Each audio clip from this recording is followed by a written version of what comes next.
अब आप लोगों को जितनी पूजा करनी हो, आरती करनी हो, जितना घंटा हिलाना हो, सब हिला लीजिए। पर भगवान अपने बनाए हुए बंदों में कभी भेद नहीं करता।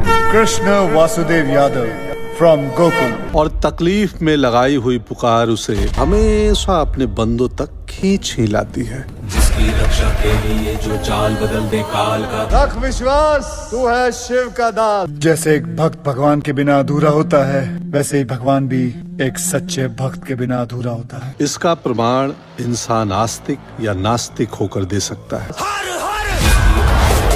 दोस्तों, ये कहानी एक ऐसे आदमी की है जो एकदम से नास्तिक है, यानी भगवान या अल्लाह को बिल्कुल भी नहीं मानता है।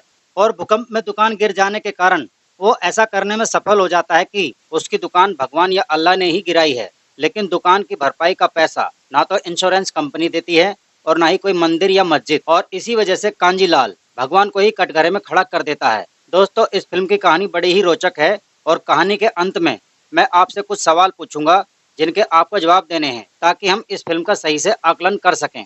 और दोस्तों, मेरे द्वारा बेहतरीन फिल्मों का ही रिव्यू किया जाता है ताकि आप फालतू की बकवास देखने से बच जाएं और आपका टाइम खराब ना हो। तो इसलिए मेरा आपसे निवेदन है कि आप बॉलीवुड एंगल चैनल को अभी से सब्सक्राइब कर लें। तो चलिए दोस्तों, फिल्म की कहानी को शुरू करते हैं। दोस्तों, इस फिल्म की शुरुआत मंदिर में पूजा पाठ से होती है और जब कांजीलाल के पड़ोसी मंदिर से बाहर निकल रहे होते हैं तो एक व्यक्ति रोते हुए कहता है कि मेरी माँ की अंतिम इच्छा थी कि वहाँ की भजन मंडली के सभी लोगों को उनके परिवार समेत तीर्थ स्थानों की यात्रा कराई जाए। और इसके बाद कांजीलाल मेहता अपनी दुकान खोलते हुए महादेव से कहते हैं कि मरने के बाद ये आत्मा अशांत क्यों हो जाती है। कांजीलाल ये सवाल इसलिए पूछ रहे थे ताकि महादेव उस तीर्थ यात्रा में न जाए। अब कांजीलाल बताता है कि 2 साल तक उसकी माँ हॉस्पिटल में थी, ये देखने भी नहीं आया और अब वो दुनिया को दिखाने के लिए दिखावा कर रहा है और तू कितना भी मुंह लटका ले, तुझे छुट्टी नहीं मिलेगी।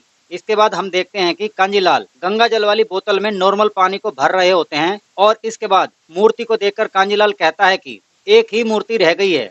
अपने पैसे बचाने के लिए कांजीलाल उस यात्रा में शामिल हो जाता है और बाद में जब कांजीलाल को देखते हैं तो वो उनके साथ न होकर मूर्ति लेने के लिए किसी दुकान पर चला जाता है और उस दुकानदार को मूर्तियों का ऑर्डर देकर चल देता है। तो उसे वहीं सामने दारू की शॉप दिखाई पड़ती है, जिसे देखकर कांजीलाल बड़ा ही खुश हो जाता है। अब हम देखते हैं कि वापस आने पर कांजीलाल शराब को लोटे में ही डालकर पीना शुरू कर देता है।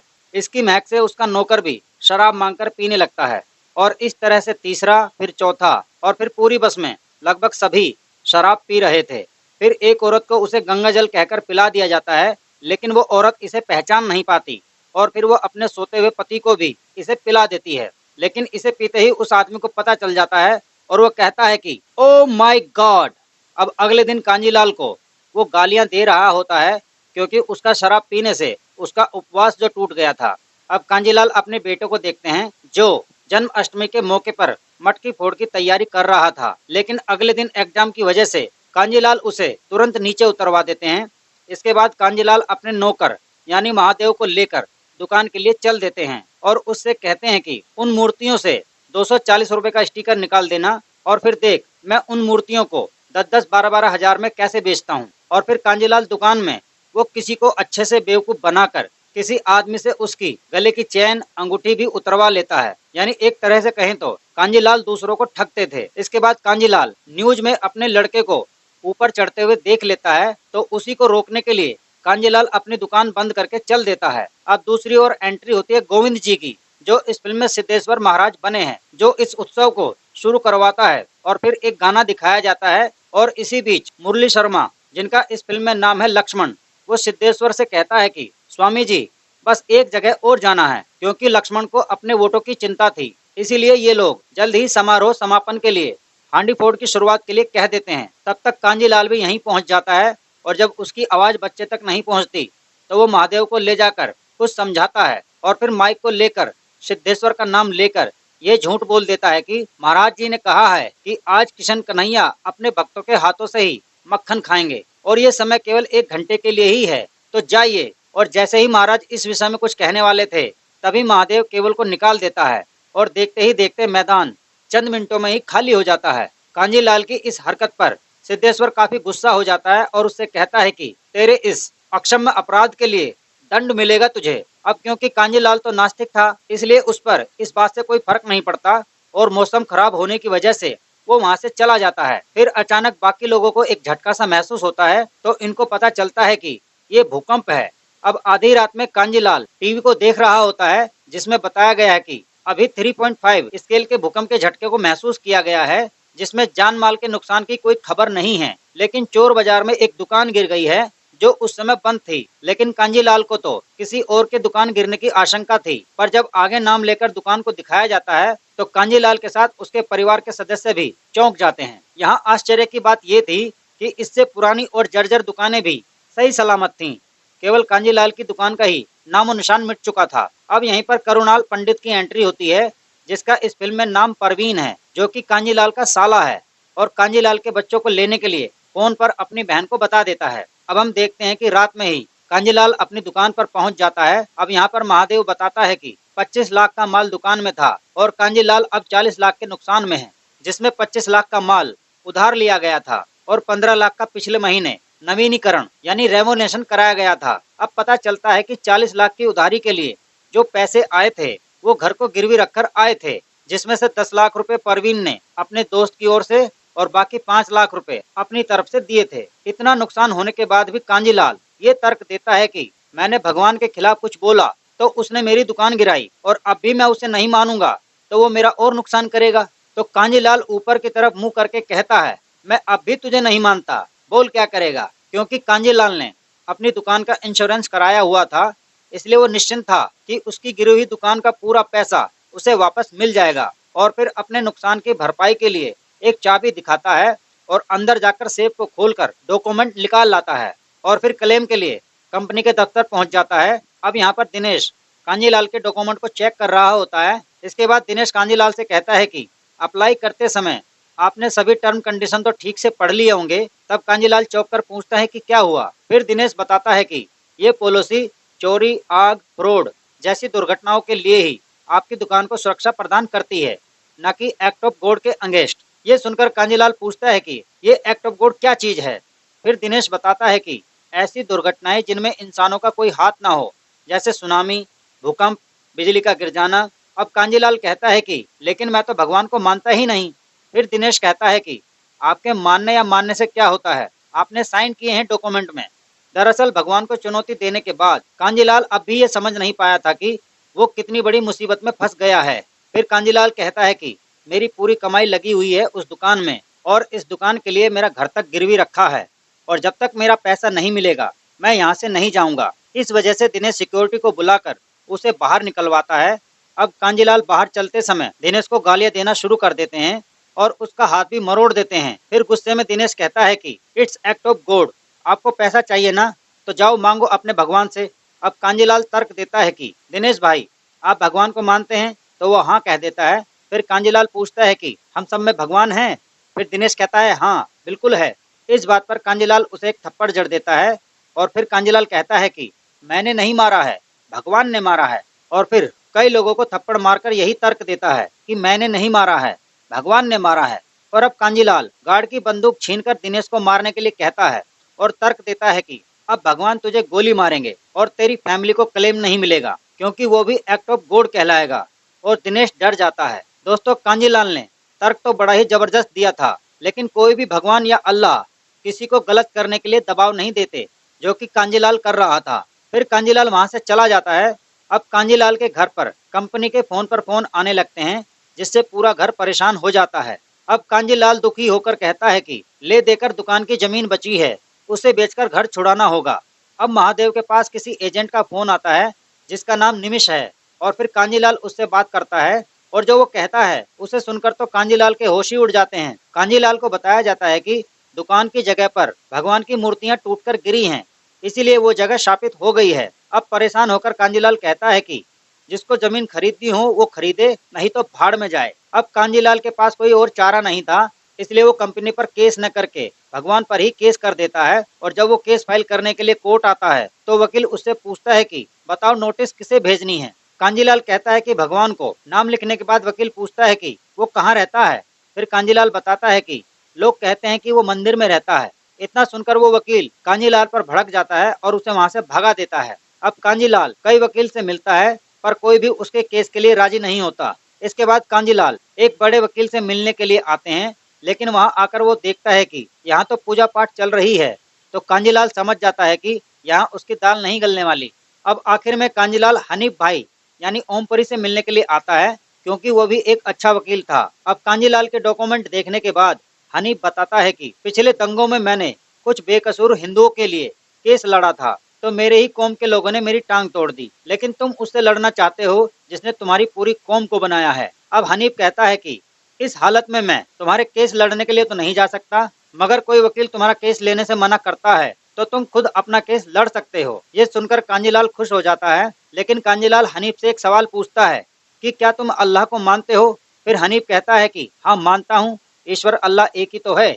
अब कांजीलाल कहता है कि मैं तो भगवान को मानता ही नहीं, फिर तुम मेरी मदद क्यों कर रहे हो? इस पर हनीफ कहता है कि तुम अकेले फरियादी नहीं हो, कोई उससे करता है तो कोई उसकी करता है। अब हनीफ पूछता है कि ये नोटिस कहाँ भेजना है? कांजीलाल कहता है भगवान का पता तो किसी को नहीं पता, मगर जहाँ लोग उसे ढूंढने जाते हैं उसका पता है मेरे पास। तो फाइनली नोटिस को ऐसी जगहों पर भेजा जाता है जहाँ लोगों को भगवान के प्रति प्रवचन दिए जाते हों और लोग बड़ी संख्या में भगवान के दर्शन के लिए वहाँ जाते हों। अब यहीं पर एंट्री होती है महेश मांजरेकर की, जो इस फिल्म में एक वकील है और इनका नाम सरदेसाई है, और इन्हीं के पास स्वामी का फोन आता है और अब सरदेसाई ही इस केस को आगे लड़ने वाले हैं। अब न्यूज पर दिखाया जाता है कि भगवान पर केस करने के कारण जनता कांजीलाल पर भड़की हुई दिखाई देती है। इसके बाद महेश मिथुन यानी लीलाधर को समझाता है कि आप चिंता मत करो, सब कुछ मुझ पर छोड़ दो। इसके बाद एक आदमी लीलाधर से कहता है कि हमें उस आदमी से एक बार मिलना चाहिए। लीलाधर जवाब देने के लिए अपने मंच पर मीडिया को बुलाकर कहता है कि एक मनुष्य ने हमारे भगवान पर लालछन लगाया है, ये हमारी लड़ाई नहीं है बल्कि हर उस व्यक्ति की है जो भगवान पर विश्वास करता है। इसलिए हमने निर्णय लिया है कि हम सिद्धेश्वर और गोपी मैया तीनों उस मूर्ख को उत्तर देने के लिए न्यायालय में जाएंगे। इसके बाद न्यायालय के बाहर जनता का आक्रोश देखने को मिलता है। अब कांजीलाल केस लड़ने के लिए चल देता है और दूसरी ओर बाकी के लोग भी पहुंच जाते हैं। अब हम देखते हैं कि इंश्योरेंस कंपनी का एजेंट दिनेश भी वहीं पर मौजूद था। इसके बाद जज कांजीलाल से पूछता है कि क्या आप अपना केस खुद ही लड़ेंगे? तो कांजीलाल हाँ कह देता है। अब सरदेसाई इस केस को बंद करने के लिए जज से कहता है और जज मान भी जाता है, लेकिन कांजीलाल तर्क देता है कि भगवान है या नहीं, मुझे इससे कोई फर्क नहीं पड़ता। ये तो इंश्योरेंस कंपनी वालों ने कहा कि तुम्हारी दुकान भगवान ने गिराई है या भगवान की वजह से मेरी दुकान गिरी, तो बस भगवान मेरे पैसे मुझे दे दे और बात खत्म। अब सिद्धेश्वर कटघरे में आकर कहता है कि भगवान तुम्हारी दुकान क्यों गिराएंगे? फिर कांजीलाल कहता है कि ठीक है, तो मेरे पैसे इंश्योरेंस वालों से ही दिलवा दीजिए। अब सरदेसाई कहता है कि इंश्योरेंस वाले भी तुम्हारा पैसा क्यों देंगे? इंश्योरेंस के टर्म कंडीशन पर तुम्हारे साइन किए हुए हैं। अब फिर कांजीलाल कहता है कि तब तो मुझे भगवान को ही पकड़ना पड़ेगा। फिर कांजीलाल सिद्धेश्वर से कहता है कि बुलाइए अपने राम जी, शिव जी या जिससे भी आपकी पटरी खाती हो। फिर सिद्धेश्वर कहता है कि तेरे जैसे मूर्ख के लिए भगवान इस धरती पर नहीं आएंगे। अब कांजीलाल कहता है कि होंगे तो आएंगे ना महाराज। कांजीलाल आगे कहता है कि सेटलमेंट ही करा दो, मैं तो डिस्काउंट भी देने को तैयार हूँ। अब सरदेसाई कहते हैं कि भगवान की सेवा को धंधा कह रहे हैं कांजीलाल जी। अब कांजीलाल कहता है कि ठीक ही तो कह रहा हूँ, किसी भी धर्म स्थल पर जाइए तो पहले पार्किंग का पैसा दो, फिर फूल कैंडल का और फिर चद्दर खरीदने का पैसा दो, और ये लोग तो भगवान के प्रसाद के लड्डू का भी पैसा लेते हैं। जिस तरह म्यूजियम में मोम का पुतला दिखाकर पैसे लिए जाते हैं, बस वैसे ही मंदिर में पत्थर का पुतला दिखाकर पैसे लिए जाते हैं। और पुजारियों की तो सैलरी भी होती है और इनको तो इनकम टैक्स में भी फायदा है। ये सुनकर तो लीलाधर के कान ही खड़े हो जाते हैं। आगे कांजीलाल कहता है और ये तो ऐसा धंधा है जिसमें कभी मंदी नहीं आती। इसके बाद सरदेसाई कहते हैं कि चलो मान लो ये लोग धंधा करते हैं, फिर भी आपको ये पैसा क्यों दें? इंश्योरेंस में आप प्रीमियम भरते हैं तो आप इंश्योरेंस से पैसे मांग सकते हैं, लेकिन मंदिर वाले आपको पैसा क्यों दें? अब कांजीलाल कहता है कि क्योंकि मैंने मंदिरों में भी प्रीमियम भरे हैं। अब कांजीलाल मंदिरों में जमा पैसे की सभी रसीदों को दिखाता है और कहता है कि करीब 10 लाख रुपए इन दुकानों में भर चुका हूँ। अब सिद्धेश्वर गुस्सा होकर कहता है कि क्या दुकान लगा रखा है, उसे मंदिर कहते हैं और मंदिर में लोग अपने परिवार की शांति के लिए पैसा देते हैं। अब कांजीलाल कहता है कि मैंने भी शांति के लिए ही पैसे दिए थे, लेकिन आपके भगवान ने ही मेरी शांति छीन ली, क्योंकि भूकंप तो भगवान ही ला सकते हैं, इंसान की बस की तो बात नहीं। अब सरदेसाई कहता है कि आपका झगड़ा भगवान से है ना, तो फिर सीधे भगवान से ही पैसे मांग लो ना। अब कांजीलाल कहता है कि आपके घर में जब लाइट चली जाती है तो रिलायंस के दफ्तर में ही फोन करोगे ना, सीधे अंबानी से तो बोलेंगे नहीं। अब लीलाधर खड़े होकर कहता है कि जज साहब, ये आदमी नास्तिक है, ये जो कह रहा है उसका ज्ञान इसे नहीं है। फिर गोपी भी खड़ी होकर कहती है कि तेरा घर से निकलना कठिन हो जाएगा अगर भगवान के खिलाफ एक शब्द भी बोला तो। अब दूसरा वकील यानी सरदेसाई कहता है कि मेरे क्लाइंट और भगवान के बीच कोई एजेंट एग्रीमेंट नहीं है, इसलिए भगवान पर केस नहीं हो सकता। अब कांजीलाल कहता है कि वो दुकान ही मेरा सब कुछ है, पाई पाई जोड़कर मैंने दुकान बनाई थी, वो मेरी रोजी रोटी है और अब उस जगह को भी कोई भी लेने को तैयार नहीं। ये मंदिर वाले कहते हैं श्रद्धा से दान दो तो आपका कुछ बुरा नहीं होगा, और इंश्योरेंस वाले कहते हैं प्रीमियम भरो, बुरा हुआ तो हम है ना। और इस तरह कांजीलाल का केस एक्सेप्ट हो जाता है। ये सुनकर सभी चौंक जाते हैं। अब कांजीलाल के पैसे मंदिर वाले देंगे या इंश्योरेंस कंपनी, इसके बारे में आपको अगली सुनवाई में पता चलेगा। अब जैसे ही कांजीलाल कोर्ट से बाहर निकलता है तो वो देखता है कि उसके खिलाफ काफी लोग बाहर खड़े हैं। ये देखकर लीलाधर कांजीलाल से कहता है कि यहाँ से तो सुरक्षित निकल जाओगे, सरकारी जगह है, लेकिन इन लोगों से कैसे बचोगे। अब फिलहाल के लिए वो वहाँ से सुरक्षित निकल जाता है। इसके बाद कोर्ट से ही एक आदमी लक्ष्मण के पास फोन करके बता देता है कि केस एक्सेप्ट हो गया है। फिर लक्ष्मण कांजीलाल को मरवाने के लिए अपने गुंडों को उसके पीछे भेजता है। दूसरी ओर कांजीलाल महादेव को भेज देता है और खुद परिवार की सुरक्षा के लिए पुलिस थाने जा रहा होता है। तभी लक्ष्मण के आदमी कांजीलाल को मारने के लिए पहुंच जाते हैं और इनसे बचने के लिए कांजीलाल को छुपना पड़ता है और इस तरह छुपते छुपते रात हो जाती है। लेकिन रात में भी ये लोग कांजीलाल का पीछा नहीं छोड़ते और यहीं पर एंट्री होती है फिल्म के हीरो यानी अक्षय कुमार की, जो इस फिल्म में भगवान वासुदेव बने हैं और कांजीलाल को बचाने के लिए पहुंच जाते हैं और फिर उसे बाइक पर बिठा लेते हैं और कांजीलाल पर आई मुश्किलों को पार करते हुए कांजीलाल को छोड़ देते हैं। जब कांजीलाल घर पहुंचता है तो उसके परिवार वाले उसे छोड़कर जा रहे होते हैं क्योंकि पब्लिक ने उनके घर पर पत्थर फेंके थे। अब कांजीलाल कहता है कि मेरे पास कोई दूसरा रास्ता नहीं है, लेकिन फिर भी वो नहीं रुकते। अब कांजीलाल एकदम अकेला हो जाता है। अब जब घर में कांजीलाल अकेले होता है तो उसी समय वासुदेव भी आ जाते हैं। थोड़ी बातचीत के बाद कांजीलाल उसे बाहर भेजना चाहता था, मगर वासुदेव उसे डॉक्यूमेंट दिखाते हुए कहते हैं कि कांजी भाई ने ये घर जिसके पास गिरवी रखा था उसने मुझे बेच दिया है। और आगे वो कहता है कि मैं बस आपके घर का सामान इस्तेमाल करूंगा, लेकिन आप चाहो तो यहाँ रह सकते हैं। और इस तरह से कांजीलाल को वासुदेव की बात माननी पड़ती है। अब पेपर और न्यूज में भी कांजीलाल के बारे में दिखाया जाता है। अब जितने लोगों को भी कांजीलाल की तरह समस्या थी, यानी जिनके लोगों के क्लेम का पैसा एक्ट ऑफ गॉड की वजह से अटका था, वो सब मुआवजे के लिए हनीफ वकील के पास पहुंच जाते हैं और जनता चाहती थी कि उन सब का केस भी कांजीलाल भाई ही लड़ें, तो कांजीलाल भी इसके लिए तैयार हो जाते हैं। तो अब मस्जिदों और चर्च में भी फतवे जारी हो जाते हैं और सभी धर्मों के ठेकेदारों को कोर्ट में बुलाया जाता है। अब बाकी धर्म के लोगों को इसलिए बुलाया जाता है क्योंकि कांजीलाल दूसरे धर्म के ठेकेदारों से भी सवाल करता है कि बताओ, जिस दिन मेरी दुकान गिरी वो किस धर्म के भगवान की परमिशन की वजह से भूकंप आया था या वो सुनामी आई थी। अब इतने सारे केस एक साथ आने की वजह से कोर्ट थोड़ा समय मांगती है, तो इस वजह से इस विषय से जुड़े किसी भी आदमी को देश से बाहर जाने के लिए मना कर दिया जाता है। अब कोर्ट के बाहर कांजीलाल के जिंदाबाद होने के नारे लग रहे थे, तो अब कांजीलाल लीलाधर की बातों को दोहराते हुए कहते हैं कि महाराज, ये तो सरकारी जगह है, यहाँ से तो सुरक्षित निकल जाओगे, लेकिन इन लोगों से मंदिरों में मस्जिदों में किस किस जगह से बचोगे। ये कहकर कांजीलाल उसका मजाक बना देता है। और इसके बाद लीलाधर के यहाँ एक आदमी उसे समझाता है कि जो धंधा आपने चला रखा है इसे बंद कर दो, वरना कोई राम के नाम पर भी भीख नहीं देगा। लेकिन जिसको हराम का खाने की आदत हो वो अपनी आदतों को नहीं छोड़ता, इसलिए उसकी बात न मानने पर वो आदमी वहाँ से चला जाता है। लेकिन इन लोगों की समस्या कांजीलाल नहीं थी, बल्कि क्लेम की रकम बढ़ती ही जा रही थी, इसलिए ये लोग परेशान थे। अब लक्ष्मण लीलाधर को एक आइडिया देता है तो उसी को आगे दिखाया जाता है। अब ये लोग जनता का सपोर्ट पाने के लिए फिर से उन्हें गुमराह करने की कोशिश करते हैं। लीलाधर कहता है कि जब ईश्वर ने हमें धरती, पानी, भोजन सब कुछ दिया और कभी टैक्स नहीं लिया, तो फिर आज किसी पागल आदमी ने उनको कटघरे में खड़ा किया तो क्या हम चुप रहेंगे? अब हम सब मिलकर लड़ेंगे।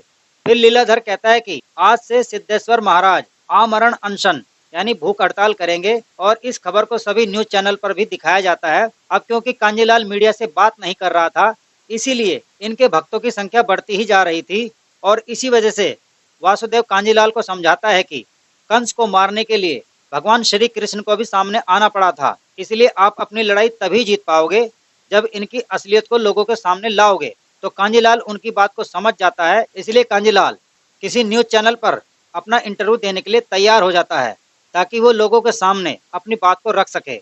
अब इस इंटरव्यू में कांजीलाल लोगों के कई सवालों का जवाब देता है, जैसे कि अगर आप भगवान को मंदिर या मूर्ति में ढूंढेंगे तो वो आपको नहीं मिलेंगे, क्योंकि आप उनको मूर्तियों में ढूंढ रहे हैं, तो फिर उनको आपके सामने आने की जरूरत क्या है। फिर कांजीलाल बताता है कि ये जो मन्नत के लिए आप अपने बाल का अर्पण करके आते हैं, ये अमेरिका और लंदन में बेचे जाते हैं, यानी आपकी भावनाओं का धंधा होता है। अब रिपोर्टर कहती है कि लेकिन उसी पैसे से अनाथ आश्रम, चैरिटेबल ट्रस्ट और स्कूल चलते हैं, उससे भी आपको दिक्कत है।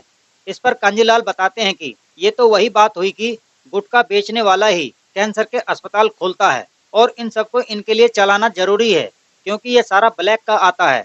तो इस तरह से कांजीलाल की बातों को सुनकर भारत की जनता का फुल सपोर्ट कांजीलाल को मिल जाता है।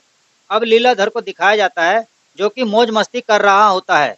उसी समय सिद्धेश्वर का फोन आता है। वो बताता है कि संडास घर में यानी बाथरूम में जा जाकर बड़ा पाव खाना पड़ रहा है। तो लीलाधर कहता है कि कुछ दिन ऐसे ही खा लो, वरना सारा जीवन भूखा ही रहना पड़ेगा। सिद्धेश्वर को यह डर था कि कहीं लोग मंदिर आना बंद न कर दें। इस बात पर लीलाधर कहता है कि ऐसा कुछ नहीं होगा, इस देश में लोग स्कूल से ज्यादा मंदिरों में जाते हैं। अब न्यूज पर दिखाया जाता है कि हाई कोर्ट ने 455 केस को एक्सेप्ट कर लिया है।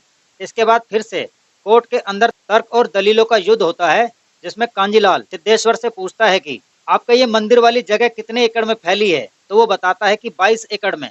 फिर वो विवरण देने लगता है और कहता है कि 322 छोटे छोटे मंदिर हैं और इन सब मंदिरों में भगवान की सेवा के लिए 142 पुजारी हैं। फिर कांजीलाल पूछता है कि आपके मंदिर के बाहर भिखारी कितने बैठते हैं, ये पता है आपको? तो उसे इस बारे में कुछ नहीं पता होता। फिर कांजीलाल कहता है कि मंदिर के सामने जितने भी भिखारी बैठते हैं, उनमें से किसी को भी मंदिर के अंदर जाने की इजाजत नहीं होती।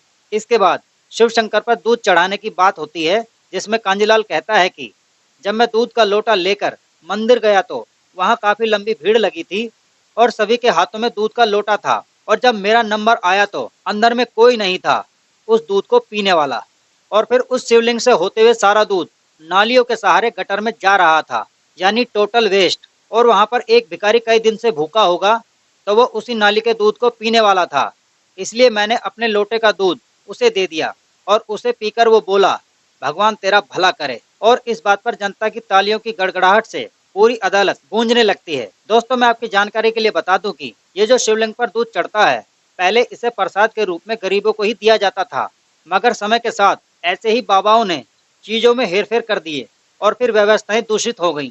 अब आखिर में सरदेसाई कहते हैं कि सही गलत के लिए ये कोई डिबेट नहीं है, ये कोर्ट है, यहाँ पर प्रूफ चलता है, इसलिए आपका कोई हक नहीं बनता इंश्योरेंस कंपनी से पैसे मांगने का। इस बात को सुनकर लीलाधर कहते हैं कि बीमा कंपनी के नियमों को हम नहीं मानते। अगर कंपनी ये लिख दे कि भूकंप जज साहब ने कराया है तो क्या जज साहब पैसे देंगे? इसलिए अब ये बात आती है कि अगर कांजीलाल को पैसे चाहिए तो उन्हें लिखित में सबूत के साथ ये साबित करना होगा कि इस भूकंप को भगवान नहीं किया है। इसलिए जज साहब भी उसे अपनी बात रखने का एक आखिरी मौका देते हैं, जिसमें उसे 1 महीने का समय दिया जाता है। अब जाते जाते सरदेसाई कांजीलाल को कहते हैं कि अगर दोबारा कोर्ट में नजर आए तो मानहानि का ऐसा केस ठोकूंगा कि पहने हुए कपड़े भी उतर जाएंगे। अब कांजीलाल से न्यूज वाले पूछते हैं कि आप लिखित में सबूत को कहां से लाएंगे, और इसी वजह से कांजीलाल दुखी होकर घर चला आता है और इसी बात को वासुदेव के सामने रख देता है, और वो इसी समस्या के हल के लिए वासुदेव उसे पढ़ने के लिए गीता देते हैं। और जब वो उसे पूरा पढ़ लेते हैं और इसी बीच एक गाना दिखाया जाता है जिसमें कांजीलाल के बीवी बच्चे घर वापस आ जाते हैं, तो फिर कांजीलाल को कुरान और इसके बाद होली बाइबल दे देते हैं। तो इस तरह से कांजीलाल सभी धर्मों की धार्मिक पुस्तकों को पढ़ लेते हैं ताकि उन्हें अपनी परेशानी का कोई हल मिल जाए। अब कोर्ट की सुनवाई शुरू हो जाती है, जिसमें सरदेसाई कहते हैं कि इससे पहले कि सुनवाई शुरू हो, कांजीलाल ये साबित करें कि उनकी दुकान भगवान ने ही गिराई है। इस बात का जवाब देने के लिए कांजीलाल लीलाधर से कुछ सवाल करते हैं और वो पूछता है कि आपकी गीता में जो लिखा है वो एकदम सही है? इस पर लीलाधर कहता है कि 100% सही है। फिर कांजीलाल कहते हैं कि ये तो आप कह रहे हैं। फिर लीलाधर कहता है कि गीता के 4थे अध्याय में 40वां श्लोक, जिसका अर्थ बताते हुए लीलाधर कहते हैं कि जो अज्ञानी श्रद्धाहीन मनुष्य शास्त्र पर संदेह करता है उसका विनाश निश्चित है। इतना कहने पर सिद्धेश्वर कांजीलाल से कहता है कि समझा। अब कांजीलाल सिद्धेश्वर के बारे में कुछ कहते हैं जिससे कि सिद्धेश्वर का अपमान हो जाता है और इस बात पर सिद्धेश्वर गुस्सा होकर कांजीलाल का गिरबान पकड़ लेता है। फिर काफी गर्मा गर्मी हो जाने के बाद इनको छुड़ाया जाता है।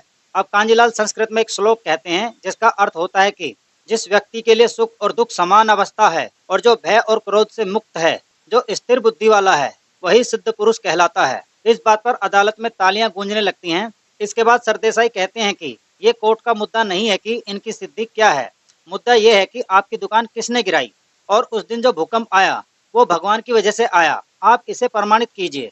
अब कांजीलाल सरदेसाई को प्रूफ देने के लिए लीलाधर से कुछ सवाल करता है जिसमें वो पूछता है कि क्या भगवान ने ही ये भगवत गीता कही है। तब लीलाधर हाँ कह देता है और फिर कांजीलाल पूछता है कि गीता में जो लिखा गया है वो सब सच है। फिर उसके लिए भी वो हाँ कह देता है और इसके बाद कांजीलाल पूछता है कि भगवान ने भगवत गीता के 9वें अध्याय के 8वें श्लोक में ऐसा क्यों कहा है कि पूरी सृष्टि का सृजन मेरी इच्छा से हुआ है और इसका विनाश भी मेरी इच्छा से ही होगा और इसके लिए सिर्फ मैं ही जिम्मेदार हूँ। दोस्तों, इस बात को सुनकर सभी के होश उड़ जाते हैं। फिर बाइबल में भी कुछ ऐसा ही लिखा होता है और उसके बाद कांजीलाल कुरान को दिखाता है जिसमें लिखा होता है कि जब जमीन पूरी शिद्दत से हिला डाली जाएगी और जमीन अपने भीतर के बोझ को बाहर फेंक देगी, उस दिन तेरे रब ने उसे ऐसा करने का आदेश दिया होगा। दोस्तों, इस हिसाब से तो ये साबित हो जाता है कि कांजीलाल की दुकान एक्ट ऑफ गॉड के तहत ही गिरी थी और आगे बताता है कि जितने लोगों का नुकसान इस एक्ट ऑफ गॉड की वजह से हुआ है उनका पैसा भी ऊपर वाला ही देगा। अब जैसे ही सरदेसाई कुछ कहने वाला होता है तभी कंपनी एजेंट यानी दिनेश उसे ये कहकर रोक लेता है कि अगर ये प्रूफ हो जाता है कि भगवान है तो हम पैसा देने से बच जाएंगे। और इस बात को सिद्धेश्वर भी सुन लेता है और वो कहता है कि भगवान पर सिर्फ हमारा ही कॉपीराइट है। इस बात पर कांजीलाल कहता है कि भगवान के मंदिर होते हैं ये सुना था, मगर कॉपीराइट होते हैं ये तो मैं पहली बार सुन रहा हूँ। अब वासुदेव भी वहाँ से चलने वाले थे कि तभी कांजीलाल आगे कहता है कि आज मुझे यकीन हो गया है कि भगवान नहीं होता, क्योंकि अगर वो होता तो ऐसे पाखंडियों को उसने कब का उठा लिया होता। और बात करते करते कांजीलाल को लकवा मार जाता है। इसके बाद उसे हॉस्पिटल में भर्ती करा दिया जाता है। दूसरी ओर एक्ट ऑफ गॉड के तहत नुकसान में होने वाले लोगों के लिए 400 करोड़ का मुआवजा दे दिया जाता है। अब वासुदेव जी कांजीलाल के पास आते हैं, उससे कुछ बातें करते हैं और फिर उसे ठीक कर देते हैं और फिर उसे अपने दर्शन देते हैं। इसके बाद कांजीलाल को भी भगवान के अस्तित्व पर विश्वास हो जाता है। अब वासुदेव उसे समझाते हुए कहते हैं कि मुझे लोगों के फूल, चादर, प्रसाद या चढ़ावे में कोई दिलचस्पी नहीं है, मुझसे अगर लगाव है तो इनकी श्रद्धा से। अब कांजीलाल कहता है कि लेकिन मैं तो तुम्हें मानता ही नहीं था, एक नंबर का नास्तिक, फिर मेरे ही सामने क्यों आए। अब वासुदेव उसे समझाते हैं कि नास्तिक मतलब जो हर चीज वो देखे, समझे, परखे और फिर ये कहे कि ये तो झूठ है, और एक सच्चा नास्तिक ही एक सच्चा आस्तिक बन सकता है। दूसरे लोग मेरे पास एक्सचेंज ऑफर लेकर आते हैं, जैसे कि अगर मैं पास हो गया तो हर मंगलवार को पैदल चल के आऊँगा, अगर उस लड़की से मेरी शादी हो जाती है तो मैं माउंट मेरी 11 कैंडल जलाऊंगा, अगर मेरी बीवी प्रेग्नेंट हो गई तो मैं तेरी दरगाह पे चादर चढ़ाऊंगा। अब कांजीलाल पूछता है कि जब तुम सब जगह हो तो ये लोग मंदिर खोलकर क्यों बैठे हैं, तुमने ऐसा धर्म बनाया ही क्यों। अब वासुदेव कहते हैं कि धर्म जात मैंने नहीं बनाए, मैंने तो सिर्फ इंसान बनाया। और फिर आगे कहते हैं कि लोगों से उनका धर्म मत छीनना, वरना वो तुमको ही धर्म बना लेंगे। इस बात पर कांजीलाल को विश्वास नहीं होता, इसलिए वासुदेव उसे कहते हैं कि तुम यहाँ 1 महीने से ICU में पड़े हो, इसलिए मैं तुम्हें दिखाता हूँ कि पिछले 1 महीने में क्या क्या हुआ। तो अब वही चीजें दिखाई जाती हैं जिसमें कांजीलाल का नौकर कह रहा होता है कि कांजीलाल ने मुझे सपने में आकर बोले हैं कि वो विष्णु के 11वें अवतार हैं और इसी तरह से हर कोई उनको भगवान बनाने के चक्कर में लगा हुआ था। फिर न्यूज में दिखाया जाता है कि धर्म गुरुओं ने भी कांजीलाल को 11वां अवतार मानते हुए उनसे माफी मांगते हुए एक्ट ऑफ गॉड के तहत उनके 400 करोड़ उन्हें चुकाने का फैसला लिया है। अब सिद्धेश्वर से पूछा जाता है कि आप कांजीलाल को भगवान क्यों बना रहे हो। फिर लीलाधर कहते हैं कि क्या आपको पता है कि आपकी मृत्यु कब होगी। ये तो मैं भी नहीं जानता, लेकिन कांजीलाल ने खुद अपनी मृत्यु का दिन निश्चित किया है। अब लक्ष्मण नेता को दिखाया जाता है जो कहता है कि 16 दिसंबर को कांजीलाल की कहानी खत्म, लेकिन इसमें बहुत खर्चा हुआ है। 400 करोड़ इंश्योरेंस वालों का, 1 करोड़ डॉक्टरों का और मंदिरों का खर्चा अलग। अब गोपी कहती है कि इसकी रिकवरी तो हम 1 साल में ही पूरी कर लेंगे। इसके बाद कांजीलाल के ऊपर भजन भी बनाए जाते हैं। अब कांजीलाल का नौकर यानी महादेव को भी लालच दे दिया जाता है, इसलिए वो झूठ बोलते हुए कहता है कि वो अपने जन्मदिन पर ही अपनी देह का त्याग करेंगे और जहाँ उनकी दुकान है उसी जगह पे उनकी समाधि बनाई जाएगी। अब कांजीलाल समझ जाता है कि इन लोगों ने उसे ही अपना धंधा बना लिया है, जिसे रोकना जरूरी है। इसलिए वो वासुदेव से कहता है कि तुम तो भगवान हो, तुम ये सब क्यों नहीं रोकते। अब वासुदेव कहते हैं कि ये मेरा काम नहीं है, मेरा काम है लोगों को सही गलत की समझ देना। इसलिए अब तुम तय करो कि तुम्हें क्या करना है। अब एक और कांजीलाल की जय जयकार हो रही थी क्योंकि लोगों ने उसे भगवान बना दिया था। दूसरी ओर डॉक्टर कांजीलाल को ठीक समय पर मारने की तैयारी में लगे थे ताकि ये सच साबित हो जाए कि जो कांजीलाल ने अपनी मृत्यु का समय तय किया था वो सही है। इसी वजह से डॉक्टर कांजीलाल की पत्नी से भी कोई बात नहीं करते और जैसे ही कांजीलाल को मारने के लिए डॉक्टर अंदर घुसता है वो वहां नहीं होता क्योंकि उसे तो पहले से ही वासुदेव अपने साथ ले जा चुके थे। अब डॉक्टर सिद्धेश्वर को फोन करके इस बारे में बता देता है और फिर लक्ष्मण को भी पता चल जाता है। अब कांजीलाल एक लोहे के रोड को उठाकर भीड़ से होते हुए चला आ रहा होता है और भीड़ को देखकर लक्ष्मण भी वहां से अपने लोगों को लेकर भाग जाता है। अब कांजीलाल पब्लिक को समझाते हुए कहता है कि ये दुनिया इतनी खूबसूरत है तो क्या भगवान सिर्फ मंदिरों में ही रहेंगे।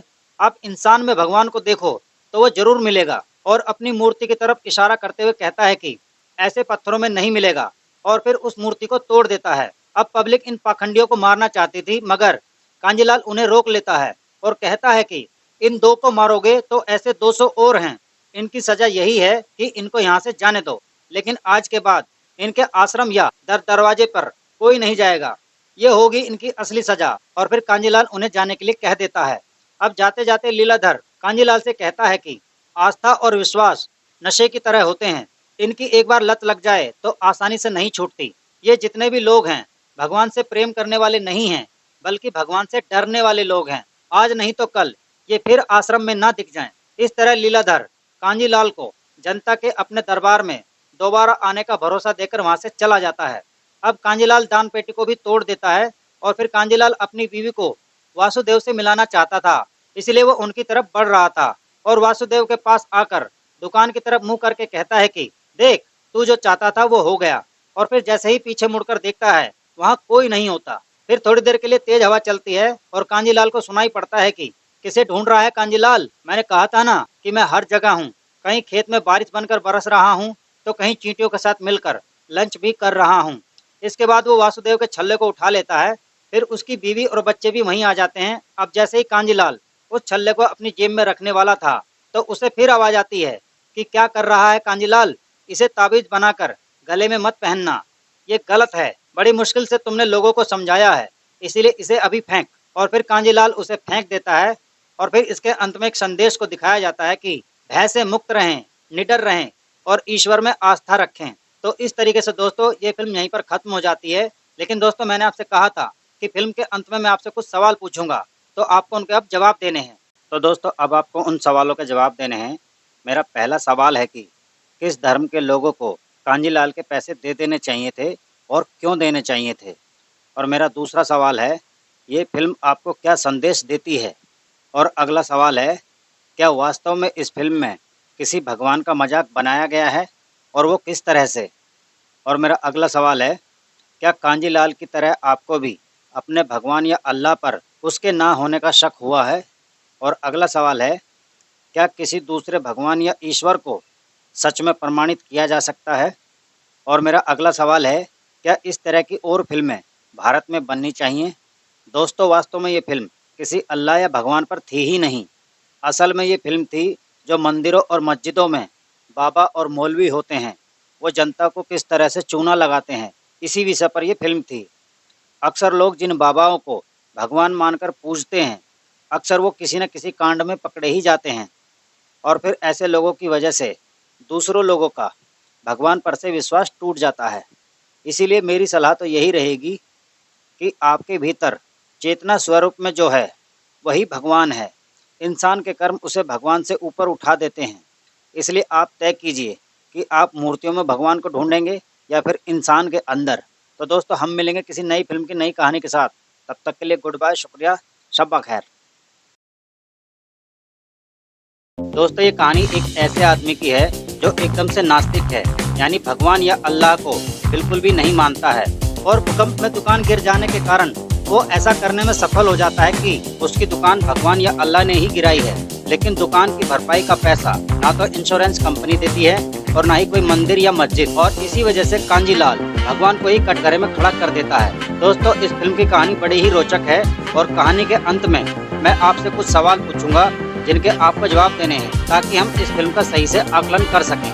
और दोस्तों, मेरे द्वारा बेहतरीन फिल्मों का ही रिव्यू किया जाता है ताकि आप फालतू की बकवास देखने से बच जाएं और आपका टाइम खराब ना हो। तो इसलिए मेरा आपसे निवेदन है कि आप बॉलीवुड एंगल चैनल को अभी से सब्सक्राइब कर लें। तो चलिए दोस्तों, फिल्म की कहानी को शुरू करते हैं। दोस्तों, इस फिल्म की शुरुआत मंदिर में पूजा पाठ से होती है और जब कांजीलाल के पड़ोसी मंदिर से बाहर निकल रहे होते हैं तो एक व्यक्ति रोते हुए कहता है कि मेरी माँ की अंतिम इच्छा थी कि वहाँ की भजन मंडली के सभी लोगों को उनके परिवार समेत तीर्थ स्थानों की यात्रा कराई जाए। और इसके बाद कांजीलाल मेहता अपनी दुकान खोलते हुए महादेव से कहते हैं कि मरने के बाद ये आत्मा अशांत क्यों हो जाती है। कांजीलाल ये सवाल इसलिए पूछ रहे थे ताकि महादेव उस तीर्थ यात्रा में न जाए। अब कांजीलाल बताता है कि 2 साल तक उसकी माँ हॉस्पिटल में थी, ये देखने भी नहीं आया और अब वो दुनिया को दिखाने के लिए दिखावा कर रहा है और तू कितना भी मुंह लटका ले तुझे छुट्टी नहीं मिलेगी। इसके बाद हम देखते हैं कि कांजीलाल गंगा जल वाली बोतल में नॉर्मल पानी को भर रहे होते हैं और इसके बाद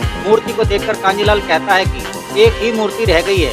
अपने पैसे बचाने के लिए कांजीलाल उस यात्रा में शामिल हो जाता है और बाद में जब कांजीलाल को देखते हैं तो वो उनके साथ न होकर मूर्ति लेने के लिए किसी दुकान पर चला जाता है और उस दुकानदार को मूर्तियों का ऑर्डर देकर चल देता है। तो उसे वहीं सामने दारू की शॉप दिखाई पड़ती है जिसे देखकर कांजीलाल बड़ा ही खुश हो जाता है। अब हम देखते हैं कि वापस आने पर कांजीलाल शराब को लोटे में ही डालकर पीना शुरू कर देता है।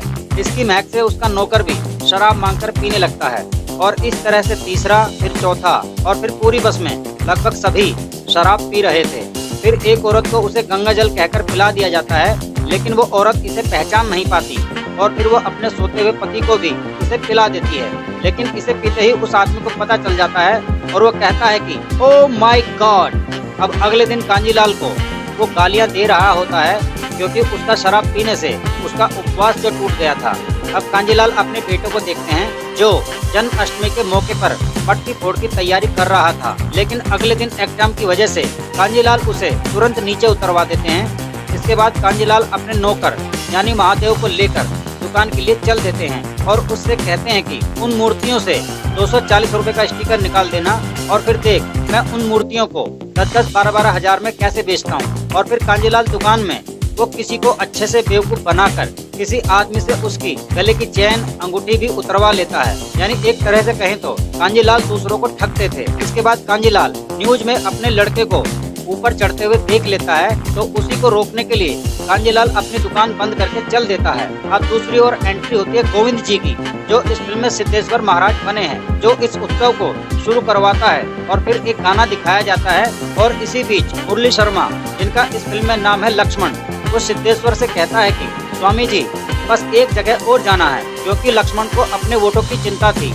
इसीलिए ये लोग जल्द ही समारोह समापन के लिए हांडी फोड़ की शुरुआत के लिए कह देते हैं। तब तक कांजीलाल भी यहीं पहुंच जाता है और जब उसकी आवाज बच्चे तक नहीं पहुंचती तो वो महादेव को ले जाकर कुछ समझाता है और फिर माइक को लेकर सिद्धेश्वर का नाम लेकर ये झूठ बोल देता है कि महाराज जी ने कहा है कि आज किशन कन्हैया अपने भक्तों के हाथों से ही मक्खन खाएंगे और ये समय केवल 1 घंटे के लिए ही है, तो जाइए। और जैसे ही महाराज इस विषय में कुछ कहने वाले थे तभी महादेव केवल को निकाल देता है और देखते ही देखते मैदान चंद मिनटों में ही खाली हो जाता है। कांजीलाल की इस हरकत पर सिद्धेश्वर काफी गुस्सा हो जाता है और उससे कहता है कि तेरे इस अक्षम्य अपराध के लिए दंड मिलेगा तुझे। अब क्योंकि कांजीलाल तो नास्तिक था इसलिए उस पर इस बात से कोई फर्क नहीं पड़ता और मौसम खराब होने की वजह से वो वहाँ से चला जाता है। फिर अचानक बाकी लोगों को एक झटका सा महसूस होता है तो इनको पता चलता है कि ये भूकंप है।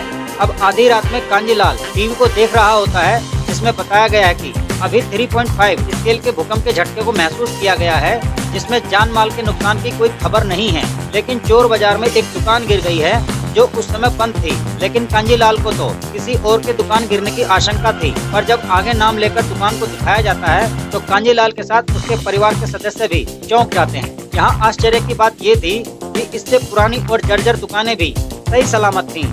केवल कांजीलाल की दुकान का ही नामो निशान मिट चुका था। अब यहीं पर करुणाल पंडित की एंट्री होती है, जिसका इस फिल्म में नाम परवीन है, जो कि कांजीलाल का साला है।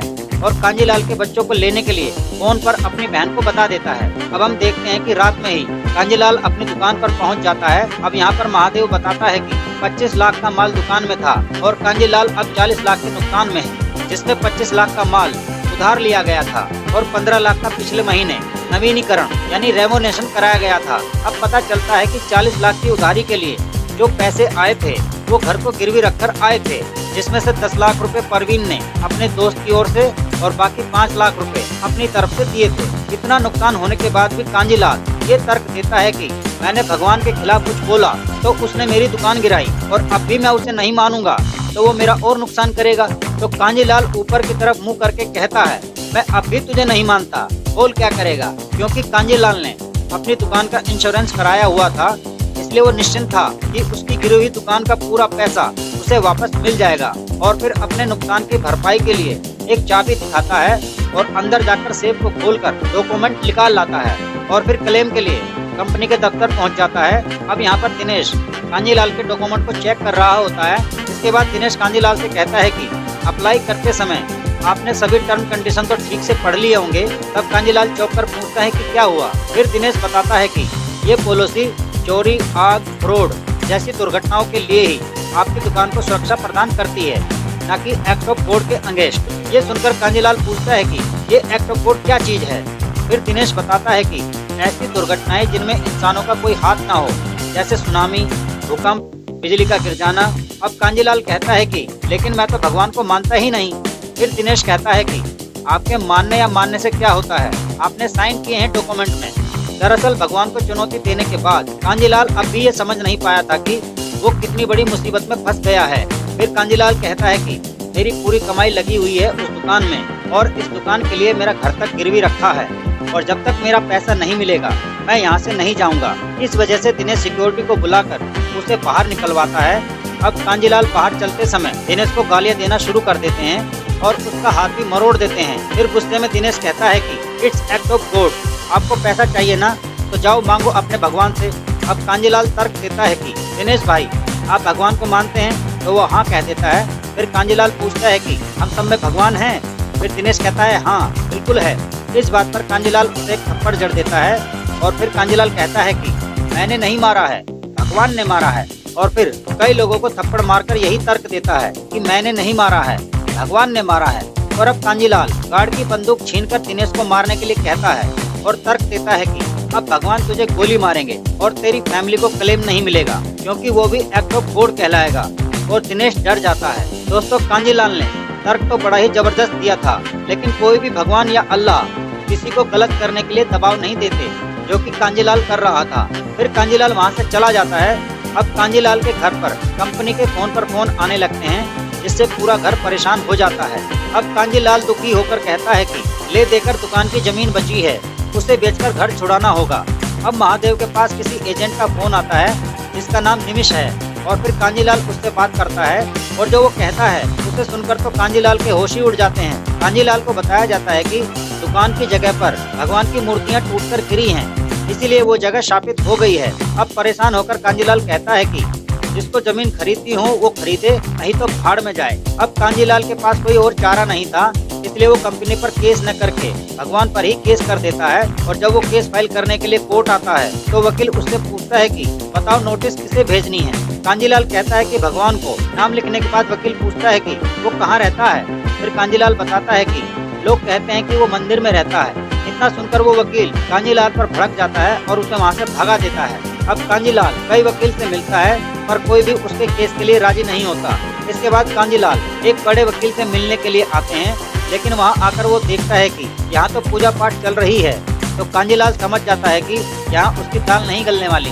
अब आखिर में कांजीलाल हनीफ भाई यानी ओमपरी से मिलने के लिए आता है, क्योंकि वो भी एक अच्छा वकील था। अब कांजीलाल के डॉक्यूमेंट देखने के बाद हनीफ बताता है कि पिछले दंगों में मैंने कुछ बेकसूर हिंदुओं के लिए केस लड़ा था, तो मेरे ही कौम के लोगों ने मेरी टांग तोड़ दी, लेकिन तुम उससे लड़ना चाहते हो जिसने तुम्हारी पूरी कौम को बनाया है। अब हनीफ कहता है कि इस हालत में मैं तुम्हारे केस लड़ने के लिए तो नहीं जा सकता, मगर कोई वकील तुम्हारा केस लेने से मना करता है तो तुम खुद अपना केस लड़ सकते हो। ये सुनकर कांजीलाल खुश हो जाता है, लेकिन कांजीलाल हनीफ से एक सवाल पूछता है कि क्या तुम अल्लाह को मानते हो? फिर हनीफ कहता है कि हाँ मानता हूँ, ईश्वर अल्लाह एक ही तो है। अब कांजीलाल कहता है कि मैं तो भगवान को मानता ही नहीं, फिर तुम मेरी मदद क्यों कर रहे हो? इस पर हनीफ कहता है कि तुम अकेले फरियादी नहीं हो, कोई उससे करता है तो कोई उसकी करता है।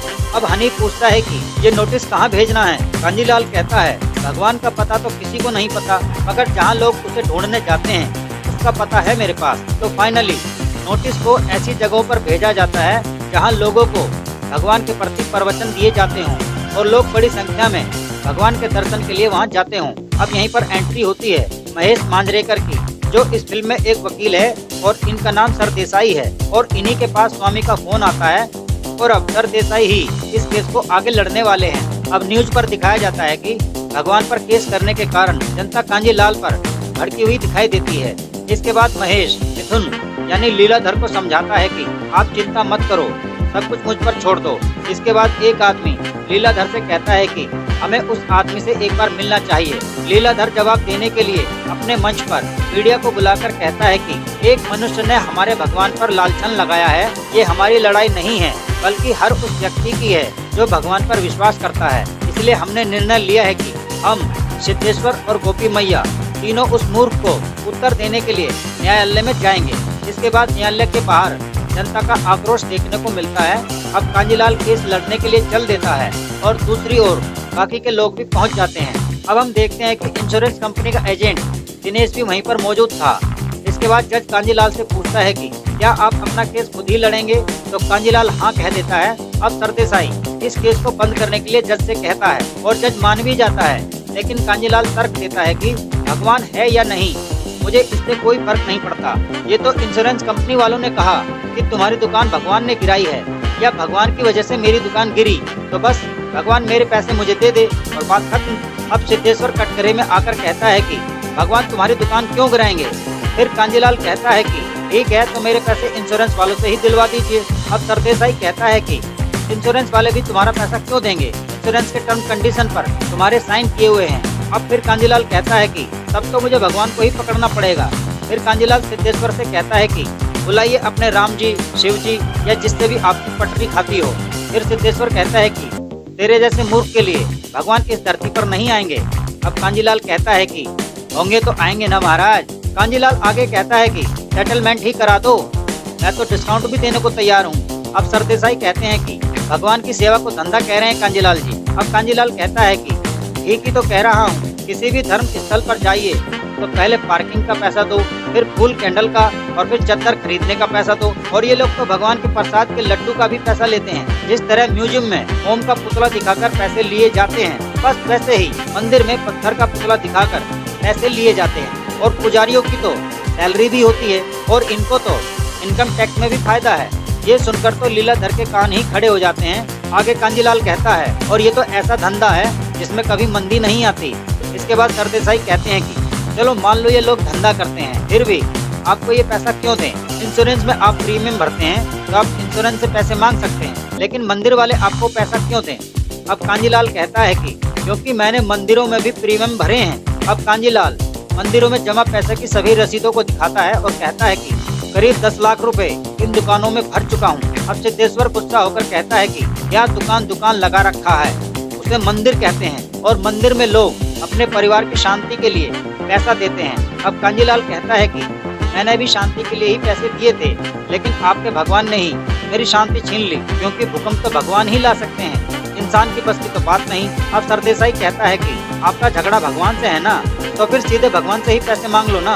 अब कांजीलाल कहता है कि आपके घर में जब लाइट चली जाती है तो रिलायंस के दफ्तर में ही फोन करोगे ना, सीधे अंबानी से तो बोलेंगे नहीं। अब लीलाधर खड़े होकर कहता है कि जज साहब ये आदमी नास्तिक है, ये जो कह रहा है उसका ज्ञान इसे नहीं है। फिर गोपी भी खड़ी होकर कहती है कि तेरा घर से निकलना कठिन हो जाएगा अगर भगवान के खिलाफ एक शब्द भी बोला तो। अब दूसरा वकील यानी सरदेसाई कहता है कि मेरे क्लाइंट और भगवान के बीच कोई एजेंट एग्रीमेंट नहीं है, इसलिए भगवान पर केस नहीं हो सकता। अब कांजीलाल कहता है कि वो दुकान ही मेरा सब कुछ है, पाई जोड़कर मैंने दुकान बनाई थी, वो मेरी रोजी रोटी है और अब उस जगह को भी कोई भी लेने को तैयार नहीं। ये मंदिर वाले कहते हैं श्रद्धा से दान दो तो आपका कुछ बुरा नहीं होगा, और इंश्योरेंस वाले कहते हैं प्रीमियम भरो, बुरा हुआ तो हम है ना। और इस तरह कांजीलाल का केस एक्सेप्ट हो जाता है। ये सुनकर सभी चौंक जाते हैं। अब कांजीलाल के पैसे मंदिर वाले देंगे या इंश्योरेंस कंपनी, इसके बारे में आपको अगली सुनवाई में पता चलेगा। अब जैसे ही कांजीलाल कोर्ट से बाहर निकलता है तो वो देखता है कि उसके खिलाफ काफी लोग बाहर खड़े हैं। ये देखकर लीलाधर कांजीलाल से कहता है कि यहाँ से तो सुरक्षित निकल जाओगे, सरकारी जगह है, लेकिन इन लोगों से कैसे बचोगे। अब फिलहाल के लिए वो वहाँ से सुरक्षित निकल जाता है। इसके बाद कोर्ट से ही एक आदमी लक्ष्मण के पास फोन करके बता देता है कि केस एक्सेप्ट हो गया है। फिर लक्ष्मण कांजीलाल को मरवाने के लिए अपने गुंडों को उसके पीछे भेजता है। दूसरी ओर कांजीलाल महादेव को भेज देता है और खुद परिवार की सुरक्षा के लिए पुलिस थाने जा रहा होता है। तभी लक्ष्मण के आदमी कांजीलाल को मारने के लिए पहुंच जाते हैं और इनसे बचने के लिए कांजीलाल को छुपना पड़ता है और इस तरह छुपते छुपते रात हो जाती है। लेकिन रात में भी ये लोग कांजीलाल का पीछा नहीं छोड़ते और यहीं पर एंट्री होती है फिल्म के हीरो यानी अक्षय कुमार की, जो इस फिल्म में भगवान वासुदेव बने हैं और कांजीलाल को बचाने के लिए पहुंच जाते हैं और फिर उसे बाइक पर बिठा लेते हैं और कांजीलाल पर आई मुश्किलों को पार करते हुए कांजीलाल को छोड़ देते हैं। जब कांजीलाल घर पहुंचता है तो उसके परिवार वाले उसे छोड़कर जा रहे होते हैं क्योंकि पब्लिक ने उनके घर पर पत्थर फेंके थे। अब कांजीलाल कहता है कि मेरे पास कोई दूसरा रास्ता नहीं है, लेकिन फिर भी वो नहीं रुकते। अब कांजीलाल एकदम अकेला हो जाता है। अब जब घर में कांजीलाल अकेले होता है तो उसी समय वासुदेव भी आ जाते हैं। थोड़ी बातचीत के बाद कांजीलाल उसे बाहर भेजना चाहता था, मगर वासुदेव उसे डॉक्यूमेंट दिखाते हुए कहते हैं कि कांजी भाई ने ये घर जिसके पास गिरवी रखा था उसने मुझे बेच दिया है। और आगे वो कहता है कि मैं बस आपके घर का सामान इस्तेमाल करूंगा, लेकिन आप चाहो तो यहाँ रह सकते हैं। और इस तरह से कांजीलाल को वासुदेव की बात माननी पड़ती है। अब पेपर और न्यूज में भी कांजीलाल के बारे में दिखाया जाता है। अब जितने लोगों को भी कांजीलाल की तरह समस्या थी, यानी जिनके लोगों के क्लेम का पैसा एक्ट ऑफ कोड की वजह से अटका था, वो सब मुआवजे के लिए हनीफ वकील के पास पहुंच जाते हैं और जनता चाहती थी कि उन सब का केस भी कांजीलाल भाई ही लड़ें, तो कांजीलाल भी इसके लिए तैयार हो जाते हैं। तो अब मस्जिदों और चर्च में भी फतवे जारी हो जाते हैं और सभी धर्मों के ठेकेदारों को कोर्ट में बुलाया जाता है। अब बाकी धर्म के लोगों को इसलिए बुलाया जाता है क्योंकि कांजीलाल दूसरे धर्म के ठेकेदारों से भी सवाल करता है कि बताओ, जिस दिन मेरी दुकान गिरी वो किस धर्म के भगवान की परमिशन की वजह से भूकंप आया था या वो सुनामी आई थी। अब इतने सारे केस एक साथ आने की वजह से कोर्ट थोड़ा समय मांगती है, तो इस वजह से इस विषय से जुड़े किसी भी आदमी को देश से बाहर जाने के लिए मना कर दिया जाता है। अब कोर्ट के बाहर कांजीलाल के जिंदाबाद होने के नारे लग रहे थे। तो अब कांजीलाल लीलाधर की बातों को दोहराते हुए कहते हैं कि महाराज, ये तो सरकारी जगह है, यहाँ से तो सुरक्षित निकल जाओगे, लेकिन इन लोगों से मंदिरों में मस्जिदों में किस किस जगह से बचोगे। ये कहकर कांजीलाल उसका मजाक बना देता है।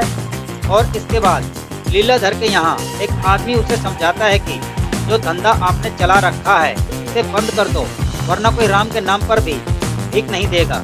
लेकिन जिसको हराम का खाने की आदत हो वो अपनी आदतों को नहीं छोड़ता, इसलिए उसकी बात न मानने पर वो आदमी वहाँ से चला जाता है। लेकिन इन लोगों की समस्या कांजीलाल नहीं थी, बल्कि क्लेम की रकम बढ़ती ही जा रही थी, इसलिए ये लोग परेशान थे।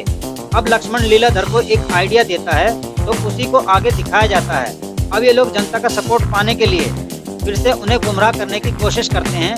लीलाधर कहता है कि जब ईश्वर ने हमें धरती, पानी, भोजन सब कुछ दिया और कभी टैक्स नहीं लिया, तो फिर आज किसी पागल आदमी ने उनको कटघरे में खड़ा किया तो क्या हम चुप रहेंगे? अब हम सब मिलकर लड़ेंगे।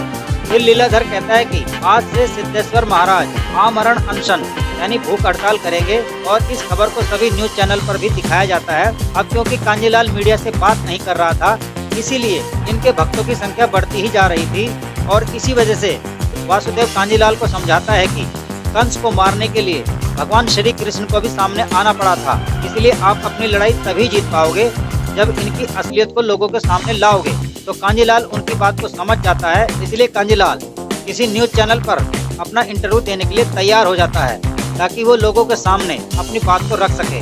अब इस इंटरव्यू में कांजीलाल लोगों के कई सवालों का जवाब देता है, जैसे कि अगर आप भगवान को मंदिर या मूर्ति में ढूंढेंगे तो वो आपको नहीं मिलेंगे, क्योंकि आप उनको मूर्तियों में ढूंढ रहे हैं, तो फिर उनको आपके सामने आने की जरूरत क्या है। फिर कांजीलाल बताता है कि ये जो मन्नत के लिए आप अपने बाल का अर्पण करके आते हैं, ये अमेरिका और लंदन में बेचे जाते हैं, यानी आपकी भावनाओं का धंधा होता है। अब रिपोर्टर कहती है कि लेकिन उसी पैसे से अनाथ आश्रम, चैरिटेबल ट्रस्ट और स्कूल चलते हैं, उससे भी आपको दिक्कत है। इस पर कांजीलाल बताते हैं कि ये तो वही बात हुई कि गुटखा बेचने वाला ही कैंसर के अस्पताल खोलता है और इन सबको इनके लिए चलाना जरूरी है क्योंकि ये सारा ब्लैक का आता है। तो इस तरह से कांजीलाल की बातों को सुनकर भारत की जनता का फुल सपोर्ट कांजीलाल को मिल जाता है। अब लीलाधर को दिखाया जाता है जो कि मौज मस्ती कर रहा होता है।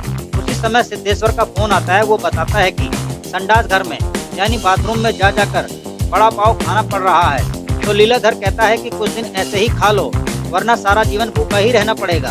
सिद्धेश्वर को ये डर था कि कहीं लोग मंदिर आना बंद न कर दें। इस बात पर लीलाधर कहता है कि ऐसा कुछ नहीं होगा। इस देश में लोग स्कूल से ज्यादा मंदिरों में जाते हैं। अब न्यूज पर दिखाया जाता है कि हाई कोर्ट ने 455 केस को एक्सेप्ट कर लिया है। इसके बाद फिर से कोर्ट के अंदर तर्क और दलीलों का युद्ध होता है जिसमें कांजीलाल सिद्धेश्वर से पूछता है कि आपका ये मंदिर वाली जगह कितने एकड़ में फैली है। तो वो बताता है कि 22 एकड़ में। फिर वो विवरण देने लगता है और कहता है कि 322 छोटे छोटे मंदिर हैं और इन सब मंदिरों में भगवान की सेवा के लिए 142 पुजारी हैं। फिर कांजीलाल पूछता है कि आपके मंदिर के बाहर भिखारी कितने बैठते हैं, ये पता है आपको? तो उसे इस बारे में कुछ नहीं पता होता। फिर कांजीलाल कहता है कि मंदिर के सामने जितने भी भिखारी बैठते हैं उनमें से किसी को भी मंदिर के अंदर जाने की इजाजत नहीं होती। इसके बाद शिव शंकर पर दूध चढ़ाने की बात होती है जिसमें कांजीलाल कहता है कि जब मैं दूध का लोटा लेकर मंदिर गया तो वहाँ काफी लंबी भीड़ लगी थी और सभी के हाथों में दूध का लोटा था और जब मेरा नंबर आया तो अंदर में कोई नहीं था उस दूध को पीने वाला। और फिर उस शिवलिंग से होते हुए सारा दूध नालियों के सहारे गटर में जा रहा था यानी टोटल वेस्ट। और वहाँ पर एक भिखारी कई दिन से भूखा होगा तो वो उसी नाली के दूध को पीने वाला था। इसलिए मैंने अपने लोटे का दूध उसे दे दिया और उसे पीकर वो बोला भगवान तेरा भला करे। और इस बात पर जनता की तालियों की गड़गड़ाहट से पूरी अदालत गूंजने लगती है। दोस्तों मैं आपकी जानकारी के लिए बता दूं कि ये जो शिवलिंग पर दूध चढ़ता है पहले इसे प्रसाद के रूप में गरीबों को ही दिया जाता था, मगर समय के साथ ऐसे ही बाबाओं ने चीजों में हेरफेर कर दिए और फिर व्यवस्थाएं दूषित हो गयी। अब आखिर में सरदेसाई कहते हैं कि सही गलत के लिए ये कोई डिबेट नहीं है, ये कोर्ट है, यहाँ पर प्रूफ चलता है, इसलिए आपका कोई हक नहीं बनता इंश्योरेंस कंपनी से पैसे मांगने का। इस बात को सुनकर लीलाधर कहते हैं कि बीमा कंपनी के नियमों को हम नहीं मानते। अगर कंपनी ये लिख देगी हुक्म जज साहब ने कराया है तो क्या जज साहब पैसे देंगे?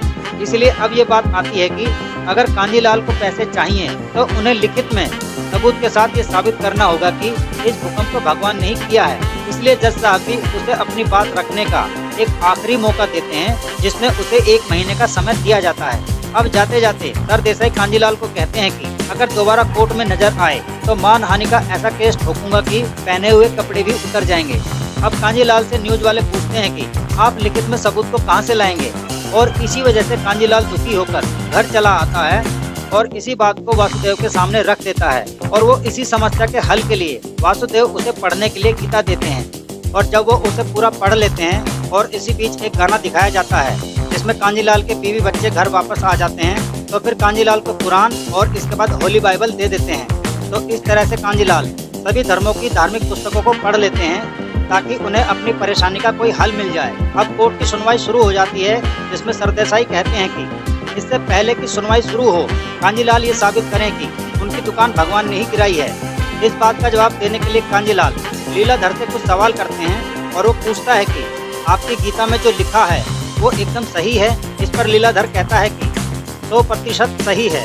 फिर कांजीलाल कहते हैं कि ये तो आप कह रहे हैं। फिर लीलाधर कहता है कि गीता के 4थे अध्याय में 40वां श्लोक, जिसका अर्थ बताते हुए लीलाधर कहते हैं कि जो अज्ञानी श्रद्धाहीन मनुष्य शास्त्र पर संदेह करता है उसका विनाश निश्चित है। इतना कहने पर सिद्धेश्वर कांजीलाल से कहता है कि समझा। अब कांजीलाल सिद्धेश्वर के बारे में कुछ कहते हैं जिससे कि सिद्धेश्वर का अपमान हो जाता है और इस बात पर सिद्धेश्वर गुस्सा होकर कांजीलाल का गिरबान पकड़ लेता है। फिर काफी गर्मा गर्मी हो जाने के बाद इनको छुड़ाया जाता है।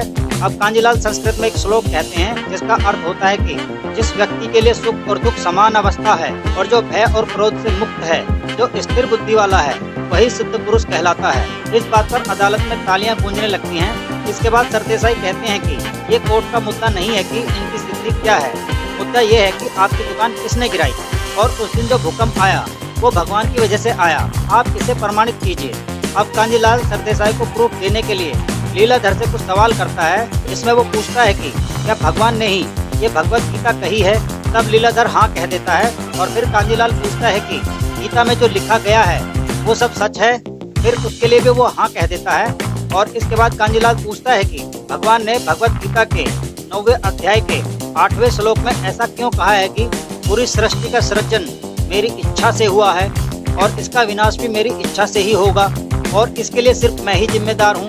दोस्तों, इस बात को सुनकर सभी के होश उड़ जाते हैं। फिर बाइबल में भी कुछ ऐसा ही लिखा होता है और उसके बाद कांजीलाल कुरान को दिखाता है, जिसमें लिखा होता है कि जब जमीन पूरी शिद्दत से हिला डाली जाएगी और जमीन अपने भीतर के बोझ को बाहर फेंक देगी, उस दिन तेरे रब ने उसे ऐसा करने का आदेश दिया होगा। दोस्तों, इस हिसाब से तो ये साबित हो जाता है कि कांजीलाल की दुकान एक्ट ऑफ गॉड के तहत ही गिरी थी।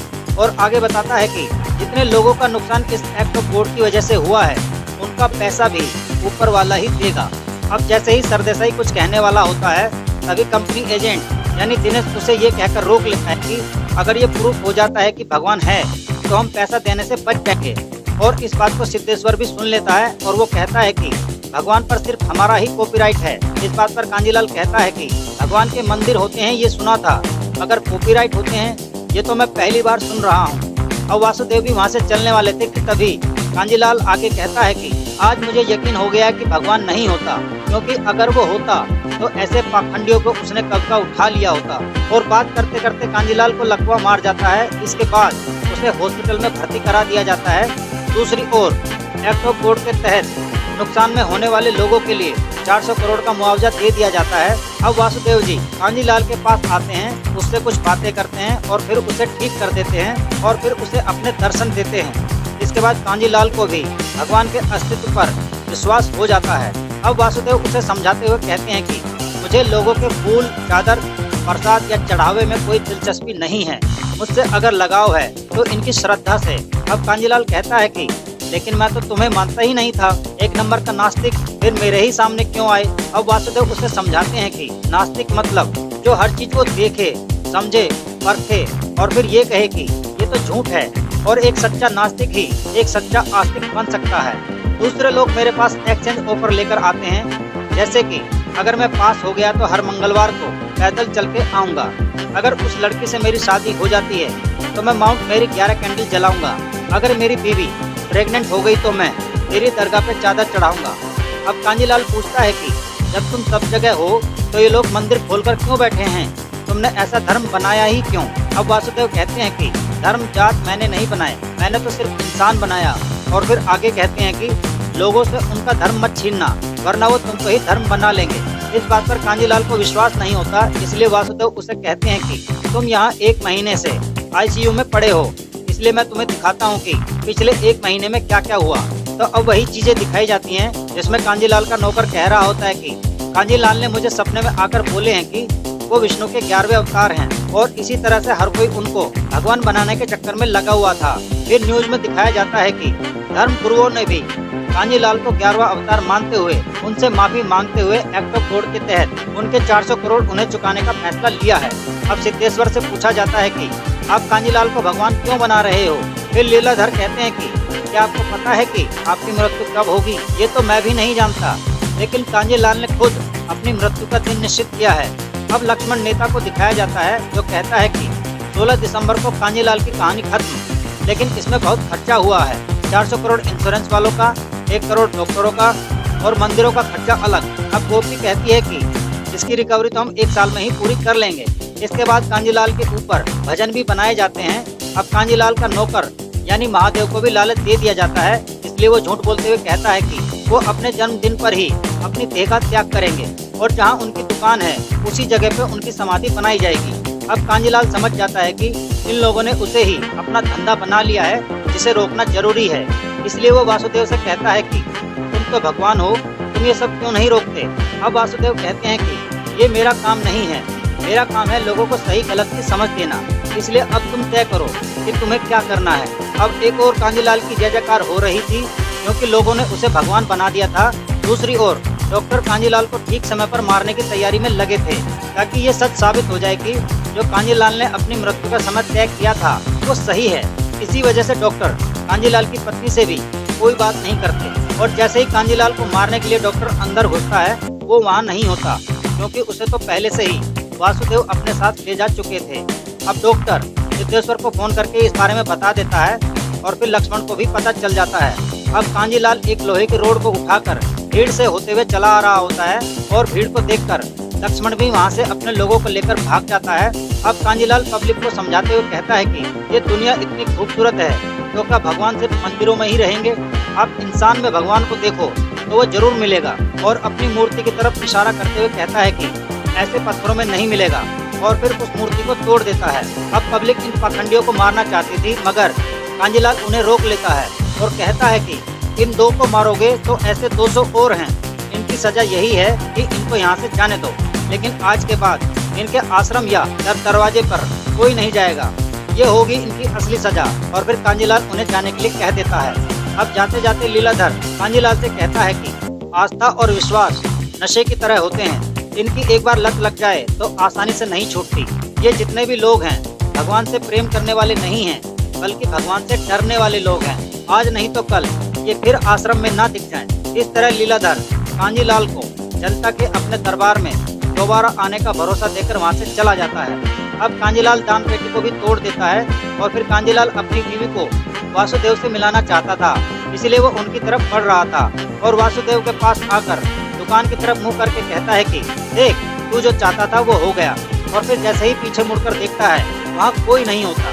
फिर थोड़ी देर के लिए तेज हवा चलती है और कांजीलाल को सुनाई पड़ता है कि किसे ढूंढ रहा है कांजीलाल? मैंने कहा था ना कि मैं हर जगह हूँ, कहीं खेत में बारिश बनकर बरस रहा हूँ तो कहीं चींटियों के साथ मिलकर लंच भी कर रहा हूँ। इसके बाद वो वासुदेव के छल्ले को उठा लेता है। फिर उसकी बीवी और बच्चे भी वहीं आ जाते हैं। अब जैसे ही कांजीलाल उस छल्ले को अपनी जेब में रखने वाला था तो उसे फिर आवाज आती है कि क्या कर रहा है कांजीलाल? इसे ताबीज बनाकर गले में मत पहनना, ये गलत है। बड़ी मुश्किल से तुमने लोगों को समझाया है, इसीलिए इसे अभी फेंक। और फिर कांजीलाल उसे फेंक देता है और फिर इसके अंत में एक संदेश को दिखाया जाता है कि भय से मुक्त रहें, निडर रहें और ईश्वर में आस्था रखें। तो इस तरीके से दोस्तों ये फिल्म यहीं पर खत्म हो जाती है। लेकिन दोस्तों मैंने आपसे कहा था कि फिल्म के अंत में मैं आपसे कुछ सवाल पूछूंगा, तो आपको उनके अब जवाब देने हैं। तो दोस्तों अब आपको उन सवालों के जवाब देने हैं। मेरा पहला सवाल है कि किस धर्म के लोगों को कांजीलाल के पैसे दे देने चाहिए थे और क्यों देने चाहिए थे? और मेरा दूसरा सवाल है, ये फिल्म आपको क्या संदेश देती है? और अगला सवाल है, क्या वास्तव में इस फिल्म में किसी भगवान का मजाक बनाया गया है और वो किस तरह से? और मेरा अगला सवाल है, क्या कांजीलाल की तरह आपको भी अपने भगवान या अल्लाह पर उसके ना होने का शक हुआ है? और अगला सवाल है, क्या किसी दूसरे भगवान या ईश्वर को सच में प्रमाणित किया जा सकता है? और मेरा अगला सवाल है, क्या इस तरह की और फिल्में भारत में बननी चाहिए? दोस्तों वास्तव में ये फिल्म किसी अल्लाह या भगवान पर थी ही नहीं। असल में ये फिल्म थी जो मंदिरों और मस्जिदों में बाबा और मौलवी होते हैं, वो जनता को किस तरह से चूना लगाते हैं, इसी विषय पर यह फिल्म थी। अक्सर लोग इन बाबाओं को भगवान मानकर पूजते हैं, अक्सर वो किसी न किसी कांड में पकड़े ही जाते हैं और फिर ऐसे लोगों की वजह से दूसरों लोगों का भगवान पर से विश्वास टूट जाता है। इसीलिए मेरी सलाह तो यही रहेगी कि आपके भीतर चेतना स्वरूप में जो है वही भगवान है। इंसान के कर्म उसे भगवान से ऊपर उठा देते हैं। इसलिए आप तय कीजिए कि आप मूर्तियों में भगवान को ढूंढेंगे या फिर इंसान के अंदर। तो दोस्तों हम मिलेंगे किसी नई फिल्म की नई कहानी के साथ। तब तक के लिए गुड बाय, शुक्रिया, शब्बा खैर।